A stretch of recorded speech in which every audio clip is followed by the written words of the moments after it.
Dale, vamos a aprovechar ahora que nos atendió Lucas Romero, que es analista político y que es muy temprano. ¿Cómo te va, Lucas? Muy buenos días. Cris Dátola te saluda.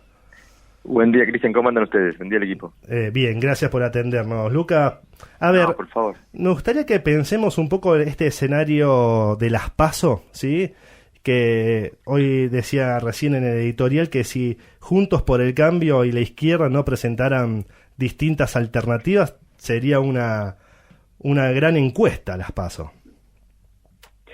Sí, bueno, creo que va a ser también interesante conocer el desempeño de Juan Grabois, porque a pesar de que claramente es una candidatura más testimonial que competitiva, bueno, no deja de ser una opción que ofrece incentivos para los votantes de Unión por la Patria, ¿no? Porque todos aquellos que eventualmente estuvieran disconformes con la candidatura de Sergio Massa, y algo de eso uno ha percibido en algunos sectores del oficialismo, bueno, pudieran ver allí la posibilidad de enviar un mensaje, enviar una señal, y aparece un incentivo para que aún no siendo atractivo el perfil de Juan Grabois, bueno, pueda haber allí una forma de expresarse, sabiendo que ese voto no se va a ir a otro lado, va a permanecer en el espacio, y eso va a ser contabilizado. Así que, pero sí, creo que es una primaria distinta, no es lo que habitualmente teníamos, que eran especies de simulacros de elecciones, en donde íbamos todos a votar sin resolver nada y solamente para que sepamos cuántos votos tiene cada uno. Bueno, en este caso vamos a tener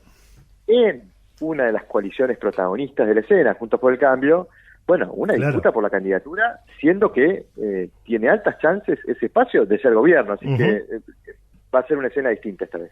¿Cómo analizás ahora el escenario de Juntos por el Cambio, a Larreta y a Bullrich que concentra lo que sería el núcleo duro de ese espacio, y Larreta que quiso salir a ampliar el espacio, logró algunos acuerdos y no lo dejaron sumar a Schiaretti? Sí, son dos perfiles distintos, claramente las estrategias que están teniendo de cara a la PASO son distintas. Bullrich intentando seducir al votante propio, al identificado con el espacio, ese votante que esencialmente es un votante refractario hacia el kirchnerismo, refractario hacia el peronismo, y muestra una propuesta bastante homogénea en ese sentido. Cuando uno mira las figuras que acompañan a Bullrich, son todas figuras que se le parecen, no le agregan cosas distintas. Sin embargo, tenemos en Larreta una construcción distinta, mucho más política, mucho más territorial, hay muchos acuerdos con muchas figuras a lo largo y ancho del país, mostrando, digamos, una versatilidad y perfiles muy diferenciados, que en algún punto apalancan lo que él entiende que tiene que ser el instrumento para encarar el desafío que viene, para resolver los problemas, que es, bueno, tenemos que juntar masa crítica, tenemos que reunir consensos detrás de las decisiones que hay que tomar. Pareciera ser es un poco el clivaje, ¿no? Una que dice esto se resuelve con decisión, el otro que dice, bueno, esto se resuelve con consensos amplios detrás de las decisiones que se tomen. Esta va a ser la pelea en estas dos. Nosotros estamos viendo una pelea pareja. Eso te quería preguntar, ¿tenés números? Mira, nosotros tenemos números previos a la oficialización de las candidaturas, porque nosotros estamos haciendo encuestas presenciales, y esto hago un paréntesis para hacer una aclaración metodológica. Digamos, estamos viendo mucha dispersión de registros entre las encuestas online y las encuestas telefónicas, que son los números que hemos estado viendo estos últimos días, porque son encuestas que se hacen rápido, y los registros que se verifican en estudios presenciales, particularmente porque las encuestas telefónicas, las encuestas online están muy influenciadas por el sesgo de politización de la muestra, es decir, las terminan contestando gente muy politizada, porque son los que terminan contestando los teléfonos para hacer las encuestas, o terminan haciendo clic para contestar encuestas online. En cambio, las metodologías presenciales permiten mitigar un poco ese sesgo. Pero Lucas, para entender un poco la metodología también, cuando vos decís presencial, es que van por los barrios tocando timbre o cruzando a la persona por la calle, o lo citan en algún lugar. No, efectivamente hay dos metodologías presenciales, las coincidentales o domiciliarias. Una coincidental es cuando uno va a determinados lugares definidos por el diseño muestral a buscar casos en la calle, golpeando puertas, y otra es cuando el trabajo es domiciliario, ¿no? Se identifican determinadas manzanas y se envían encuestadores a, golpear la puerta. Es cierto que en última instancia necesitamos que la gente quiera contestar la encuesta, aún en una metodología presencial, pero las metodologías presenciales logran mitigar bastante esto de la presencia de sectores muy politizados en las encuestas, porque los sectores politizados tienden a tener un rasgo particular en el comportamiento electoral, y eso es lo que altera un poco los registros, sobre todo en algunas figuras, no en todas, pero en algunas figuras se alteran mucho, y particularmente ocurre con el caso de Bullrich. Bullrich es una dirigente que atrae mucha intención de voto en el segmento más politizado, pero no lo registra en los segmentos no politizados. Claro. Tiene un perfil mucho más franco y hasta incluso exacerbadamente político, y eso muchas veces es refractario a los sectores que miran la política desde otra perspectiva, ¿no? Entonces, por eso estamos demorados en los nuevos números, porque todavía no concluimos el campo posterior a la oficialización, y nosotros en nuestro último estudio veníamos viendo una pelea pareja entre ambos con diferencias dentro del margen de error, con lo cual veremos qué pasó ahora, o qué pasa en este estudio, pero no estamos viendo una pelea definida, todo lo contrario, estamos viendo una pelea disputada entre dos figuras que probablemente, digamos, se estén disputando buena parte de la elección presidencial. Claro, claro, vos sabés que uno cuando está hablando y muy sesgadamente con oficialismo, opositores y demás, dentro de Juntos por el Cambio te dicen que la ven muy fuerte a Bullrich, y yo tengo mis dudas, como vos bien decís, lo veo más cabeza a cabeza, y te quería preguntar si tenés datos en el interior, ¿no? Porque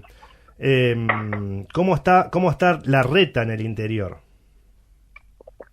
Bueno, estos surgen de, digamos, las submuestras que uno pueda obtener de la muestra nacional. No siempre son submuestras que tengan una representatividad, digamos, con bajo margen de error para poder hablar con precisión, pero, digamos, creo que Bullrich está teniendo fortalezas en algunas zonas del país, zona centro, zona, Mendoza. Córdoba esencialmente, Mendoza, son zonas de fortaleza de Bullrich.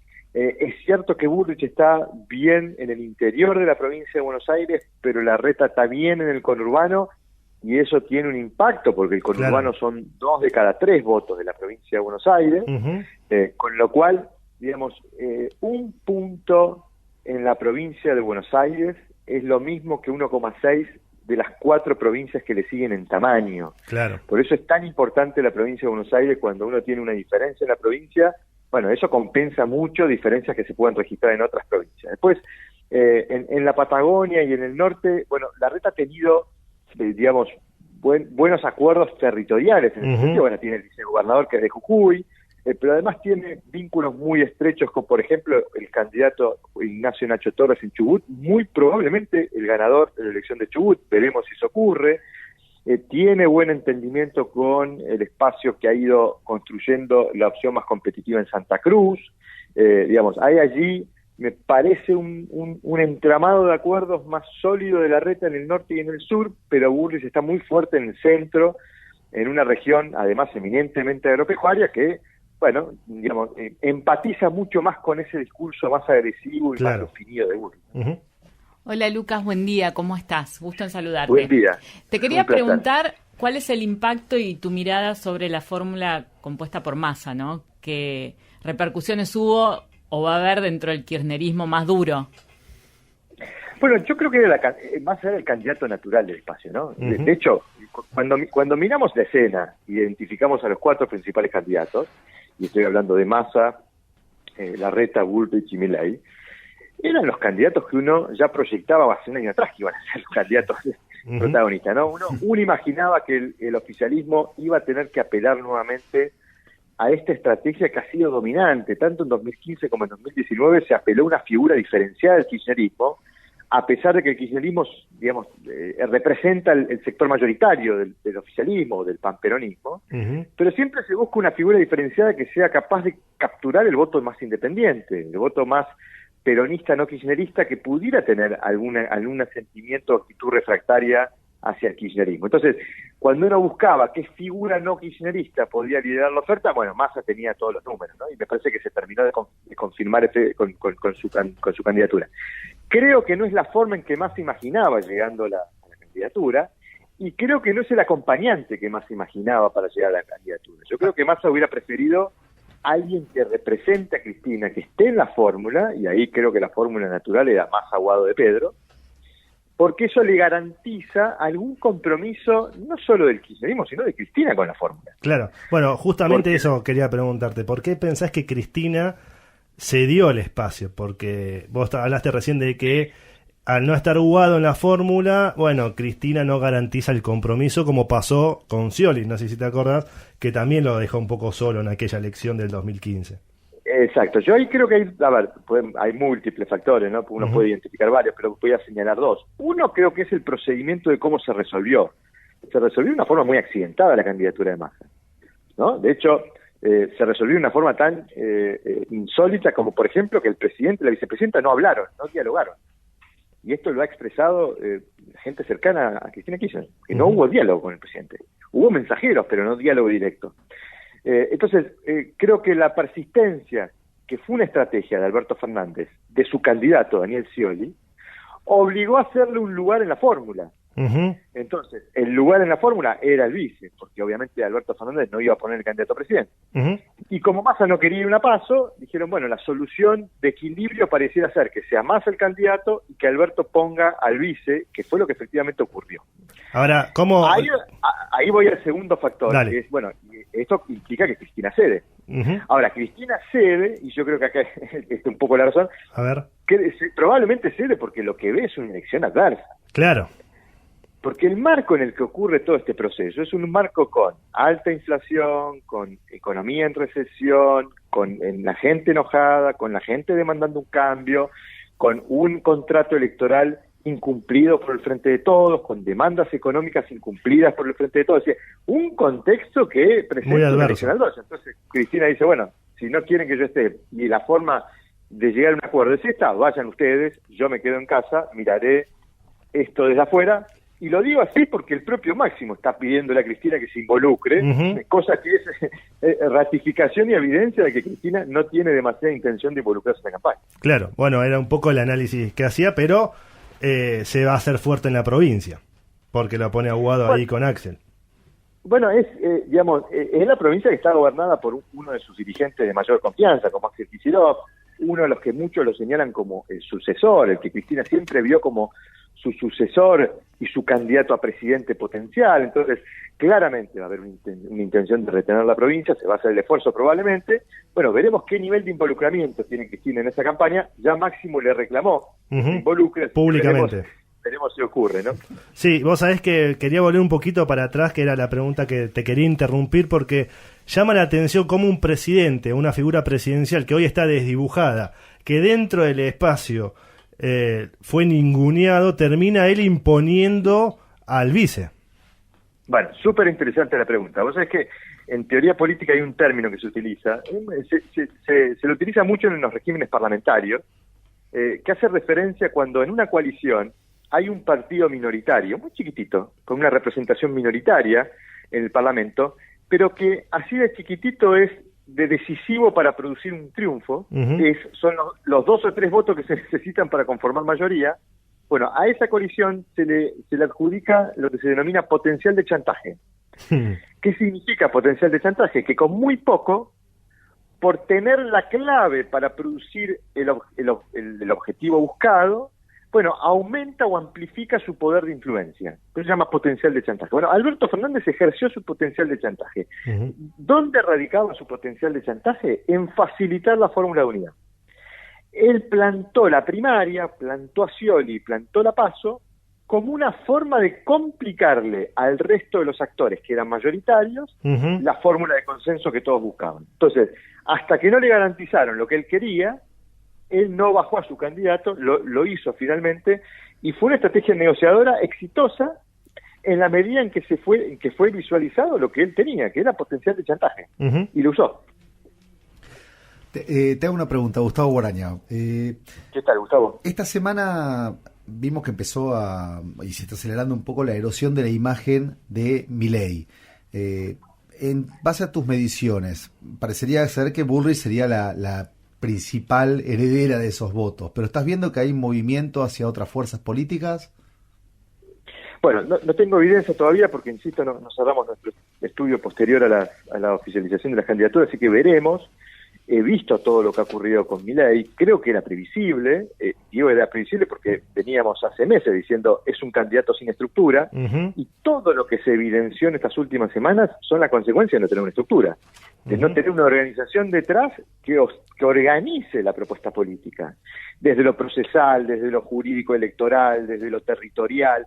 Todas esas falencias por no tener una estructura se fueron evidenciando con candidatos que se le bajaban, candidatos que le insultaban, vínculos con candidatos intermediados por intercambio monetario, digo, todo esto que vimos que es un festival de información negativa en contra de Milei. Probablemente sea un efecto que produzca un daño, no sé cuánto daño, pero me gustaría verlo, porque ciertamente yo creo que si trabajábamos la hipótesis de que Milei estaba siendo elegido como candidato a presidente por aquellos que lo iban a votar, más como un vehículo para expresar algo que como un proceso positivo de selección de un candidato atractivo, bueno, quizás si Milei era un vehículo para expresar algo, quizás lo sigue expresando, aún en este contexto, sobre todo porque en esto ustedes bien saben que opera el sesgo de confirmación, la gente quiere tener razón, y probablemente cuando escuchen a Milei que le diga, mira, en realidad me están atacando porque yo voy contra la casta, y por eso me dicen todo esto,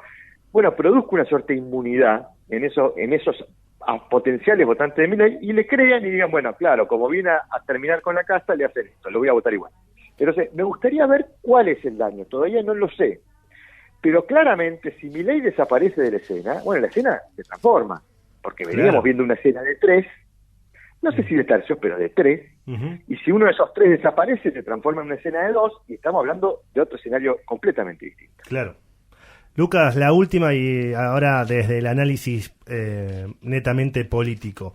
¿No pensás que la PASO debería obligar a los partidos a tener más de una alternativa válida? No como, no sé, como está pasando en el Unidos por la Patria entre Massa y Graboy, sino alternativas válidas como puede ser la de Juntos por el Cambio, que se están en una contienda casi matándose entre sí, pero que luego ese debate fortalezca al partido como institución?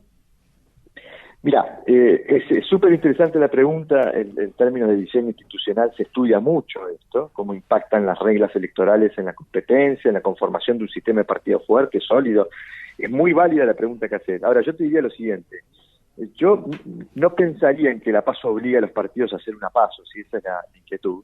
Yo, en todo caso, la reforma que me parece que podría darse es que a la PASO le eliminemos la O.